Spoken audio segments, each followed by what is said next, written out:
नमस्कार, मैं हूं राजेश श्रीवास्तव। आज देश के सामने फिर एक चौंकाने वाली स्थिति आई है।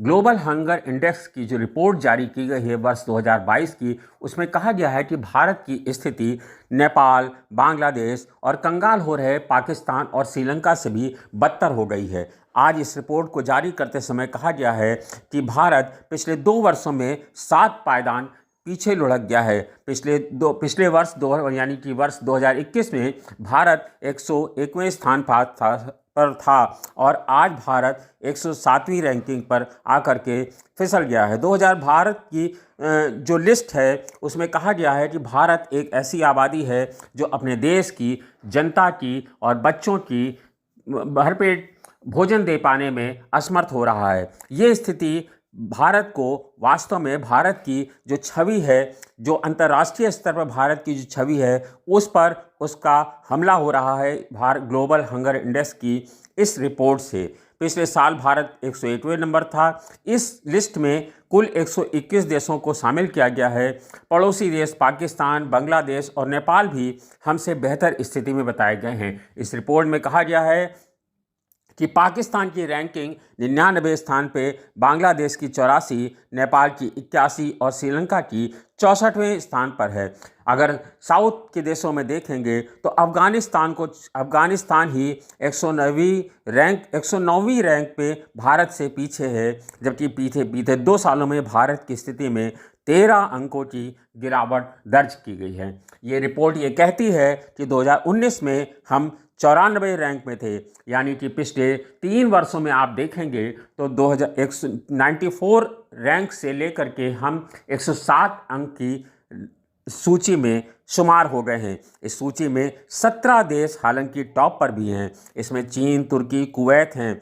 इनका ग्लोबल हंगर इंडेक्स स्कोर 5 से भी कम है। पिछले साल ग्लोबल हंगर इंडेक्स में 100 के पार रैंक जाने के बाद भी भारत ने इस रिपोर्ट पर सवाल उठाए थे।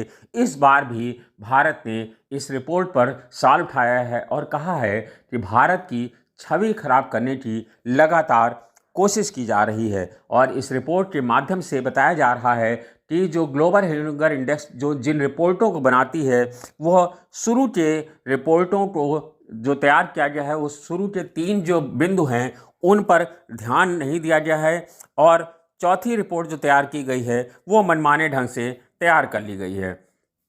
मंत्रालय ने अपने बयान में फूड एंड एग्रीकल्चर ऑर्गेनाइजेशन की the state food of security and nutrition the world 2021 पर भी सवाल उठाए हैं। हंगर इंडेक्स में अंडर निरिशमेंट का डेटा इस रिपोर्ट से लिया गया है। आपको बता दें कि ग्लोबल हंगर इंडेक्स बताता है कि किसी भी देश में भूखमरी की स्थिति क्या है। इस लिस्ट को हर साल कंसर्न वर्ल्ड वाइड और वर्ल्ड हंगर हेल्प नामक यूरोपियन एनजीओ तैयार करते हैं। दुनिया भर के अलग अलग देशों से 4 पैमानों का आकलन कर इंडेक्स को तैयार किया जाता है। इस साल भारत का स्कोर 29.1 है। पिछले साल ये स्कोर 27.5 था। हर देश का global hunger index score 3 dimension और 4 पैमानों पर कैलकुलेट किया जाता है। ये 3 डायमेंशन हैं: undernourishment, child mortality, child under nutrition. Child under nutrition में भी 2 कैटेगरी रखी गई हैं, चाइल्ड वेस्टिंग और चाइल्ड स्टंटिंग। अंडर एस्टिमेट यानी एक स्वस्थ व्यक्ति को दिन भर में कितनी जरूरी कैलोरी चाहिए। इसमें कहा गया है कि भारत को जरूरी कैलोरी देने वालों में भी भारत को रखा गया है, नहीं दी जा रही है। आबादी के कुल हिस्से से उस हिस्से को कैलकुलेट करके दिन भर की ज़रूरत के मुताबिक पर्याप्त कैलोरी नहीं मिल रही है। चाइल्ड मोर्टेलिटी में बताया गया है कि हर एक 1000 जन्म पर ऐसे बच्चों की संख्या जिनकी मौत जन्म के 5 साल की उम्र के भीतर ही हो जाती है। और चाइल्ड वेस्टिंग में यानी कि बच्चे का अपनी उम्र के हिसाब से बहुत दुबला या कमज़ोर होना। 5 साल से कम उम्र के ऐसे बच्चे जिनका वजन उनके कद के हिसाब से कम होता है, वह भी इस रिपोर्ट में शामिल किए गए हैं। ये दिखाता है कि उन बच्चों को पर्याप्त पोषण नहीं मिलता है, जिसकी वजह से वो कमज़ोर हो गए हैं। जबकि चाइल्ड स्टंटिंग में ऐसे बच्चों को रखा जाता है जिनका कद उनकी उम्र के लिहाज से कम हो, यानी उम्र के लिहाज से बच्चे की हाइट ना बढ़ रही हो। हाइट का सीधा सीधा संबंध पोषण से कहा जाता है। जिस समाज में लंबे समय तक बच्चों में पोषण कम होता है, वहाँ बच्चों में स्टंटिंग की परेशानी होती है। इन 3 आयामों को 100 पॉइंट का स्टैंडर्ड स्कोर दिया जाता है। भारत का कहना है इन्हीं 3 स्कोरों को भारत को गलत ढंग से मापा गया है और भारत की स्कोरिंग ठीक से नहीं की गई है और ये अंतर्राष्ट्रीय स्तर पर भारत की छवि खराब करने का प्रयास है। स्कोर अगर 0 हो तो सबसे अच्छा स्कोर होता है और अगर 100 हो तो सबसे बुरा। इस इंडेक्स को देखेंगे तो पाएंगे कि 50% या इससे ज़्यादा भारत के बच्चों की स्थिति बेहद चिंताजनक बताई गई है, जबकि 35 से 49.9% बच्चों की स्थिति बताई गई है कि ये चिंताजनक है, जबकि 20 से 34.9% बच्चों की स्थिति गंभीर की दशा में रखी गई है। हालांकि 10 से 19.9% बच्चों की स्थिति सामान्य भी बताई गई है। वहीं अगर अच्छी स्थिति की बात करें, यानी कि ऐसी स्थिति में जहां भारत की स्थिति अच्छी है, उस रिपोर्ट से अगर आप देखेंगे तो पाएंगे कि केवल 9.9% बच्चे ही इस आकलन में आते हैं। दिलचस्प ये है कि ये स्थिति तब है जब भारत विश्व की सबसे बड़ी खाद्य सुरक्षा योजना चला रहा है।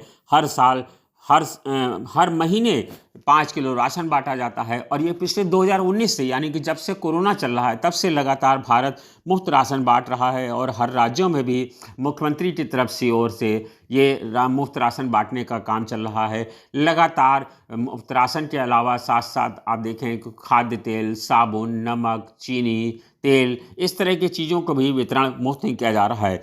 उसके बाद अगर भारत की ये रिपोर्ट आती है तो वास्तव में ये चौंकाने वाली है।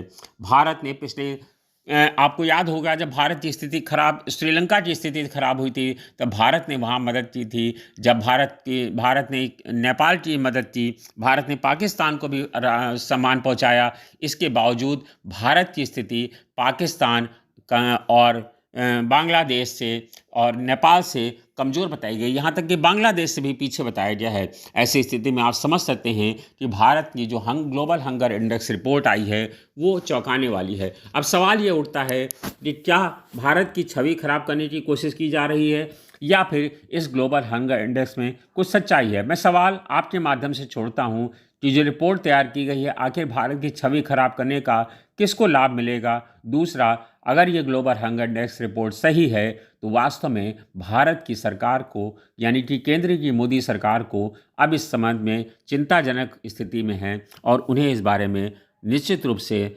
सोचना चाहिए, क्योंकि ये स्थिति बेहद चौंकाने वाली है और पिछले 2020 से जिस तरह से लगातार इस मामले में रिपोर्ट गिर रही है वो वास्तव में बेहद दयनीय है। धन्यवाद, शुक्रिया। अपनी राय जरूर हमें कमेंट्स बॉक्स में लिख करके भेजिएगा।